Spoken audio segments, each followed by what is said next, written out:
বিশ্বের দরবারে প্রতিষ্ঠা। প্রযুক্তি নির্ভর যুবশক্তি বহুপাক্ষিক অংশীদারিত্বে অগ্রগতি প্রতিপাদ্যে খাগড়াছড়িতে জাতীয় ও আন্তর্জাতিক যুব দিবস 2025 উদযাপিত হয়েছে। মঙ্গলবার সকালে যুব উন্নয়ন অধিদপ্তরের আয়োজনে জেলা যুব উন্নয়ন হলরুমে আলোচনা সভা ও পুরস্কার বিতরণ অনুষ্ঠিত হয়।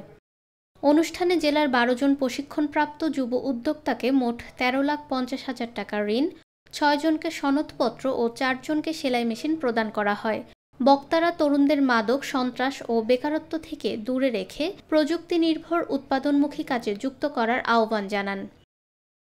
অনুষ্ঠানে উপস্থিত ছিলেন পার্বত্য জেলা পরিষদের নির্বাহী কর্মকর্তা মোহাম্মদ আবদুল্লাহ আল মাহফুজ, জেলা পরিষদের সদস্য ও যুব উন্নয়ন অধিদপ্তরের আহ্বায়ক মোহাম্মদ মাহবুবুর রহমান এবং যুব উন্নয়ন অধিদপ্তরের আহ্বায়ক নিটল মণি চাকমা।